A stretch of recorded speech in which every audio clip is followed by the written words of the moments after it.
I look at it in a total picture, which can be best described by the weather this year that the temperate zone is experiencing as a perfect example of global warming.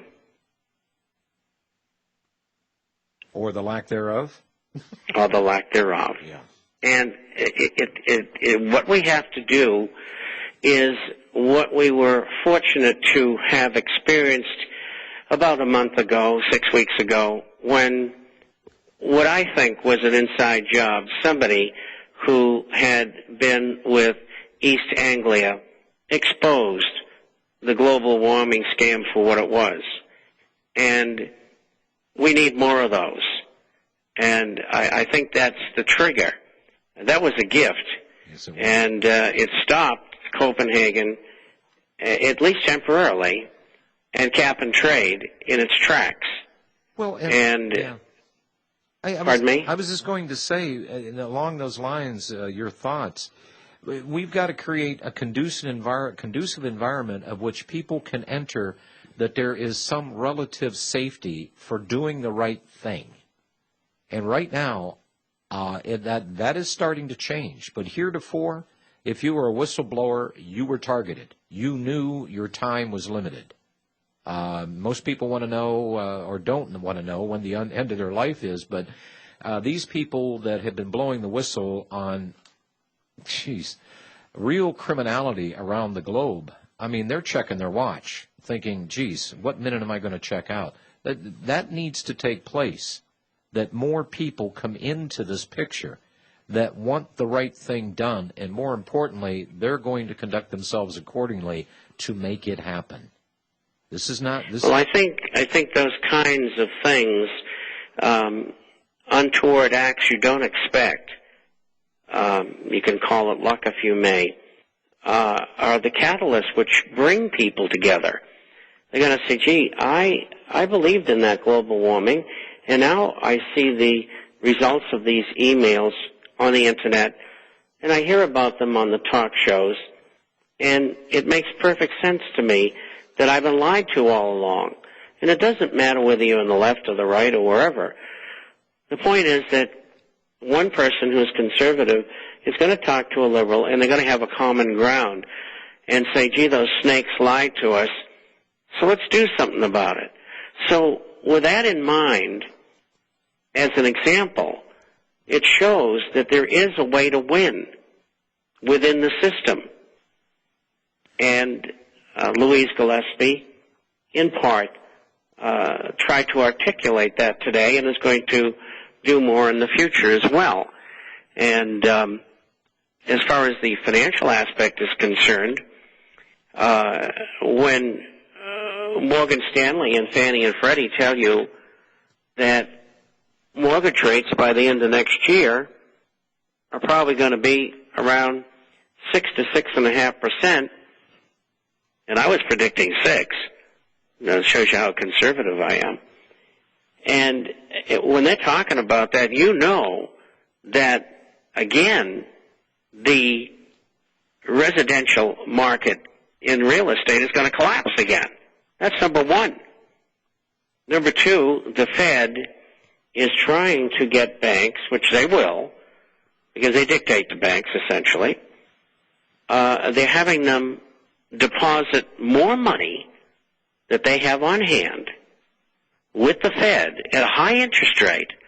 What high is, by their take in this market, is probably 2.5%, and that's my guess. And they've been doing that to an extent already. That's why we don't have roaring inflation already. But there's a lot of money sloshing around, and they want to try to draw back. As I said almost 2 months ago, a contact of mine in the banking industry said the Fed wants to withdraw $1.5 trillion from the economy. And they can't do it through TARP because the Treasury says we want $200 billion, and the administration says we want $500 billion, so we want it all. So now what they have to do is dry up the money in the system. And yes, they're going to be able to do that. And the cost of doing that comes from the pockets of American taxpayers. And the reason why is because the Fed gives its profits after expenses to the U.S. Treasury. And if they're paying large amounts of interest to the monsters that created this monstrosity in the first place, well, then those hundreds of billions of dollars in interest are not going to go to the Treasury, to the American taxpayer. Right. They're going to, again, go into the pockets of the bankers. Well, Number three. Yeah, go ahead.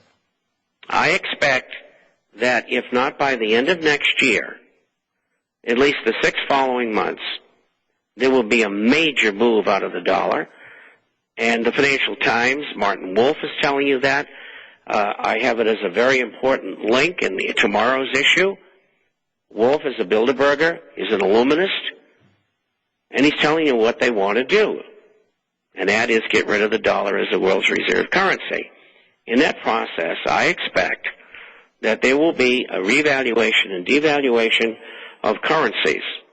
Whether that's going to work or not remains to be seen, because all of these exporting nations, the big ones, are fighting right now, and they're all lowering the values of their currencies so that they will be more competitive in a very difficult market. But anyway, I expect that that will be attempted, and it may very well turn into a meeting where they all agree to revalue and devalue. And officially, the United States government, I believe, will devalue the dollar, and they will default on their debt between nations, as will others. And I expect that everybody will take a 2/3 haircut. And I think the American currency will take a 2/3 haircut. Just today, Bob. But I do not believe other currencies are any panacea whatsoever. Within 3 years, I expect the European the Eurozone to break up. It shows you how old I am, the European Common Market. But anyway, I expect that's going to happen. They have so many weak links in there. Greece, Ireland, Spain, Portugal, Italy, Belgium, and even France is kind of tottering. So I think the Deutsche Mark is, again, going to become one of the 2 or 3 strongest currencies in the world because the Germans haven't abused their economy. They are. So these are some of the things I see happening. Okay. By the end of next year, I see gold between $2,500 and $3,000, silver between $35 and $50 an ounce, and I don't care what the government does. They're not going to be able to beat it back. They haven't been able to beat it back since 2000 because gold went from $252 to $1,224. Now, they may have been partially successful, but not totally. And their ability to control those markets is going to wane as time goes by, as more people flee currencies, flight to quality. Right. People have lost confidence in central banks, banking, the brokerage industry, the insurance industry. They don't trust them anymore. And that's really why gold and silver are going up, and they can't keep it down. Well, the inflation factor, I don't think has even come into play yet. It hasn't. I mean, I saw the reports on Germany today. Their inflation rate is 0.8%, and I'm thinking to myself, and what did they leave out of this mix? Excuse me. Did they leave out fuel costs? Did they leave out food cost? What else is left out of this equation for them to come up with a remarkable only 0.8% inflation in Germany this past year? I'm amazed. But of course, if you listen to the people here in this country, what's the latest government stat, Bob or Robbie, on inflation in this country? It's officially 2.4%. There was a guy on CNBC this morning making the argument that inflation is not a threat. And he threw up the stat that in 1998, price of crude oil was $9 a barrel, and it went to $147 a barrel, and there's no inflation. I mean, well, he's a real genius, isn't he? That's the logic you have to deal with. But Bob, Eric Sprout, I sent you the article. I have it.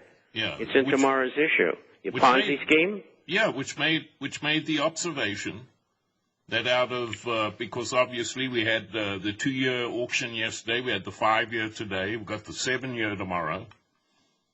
But under the category of households, he noted that there was a huge increase over 07 and 08 to the tune of some $500 billion.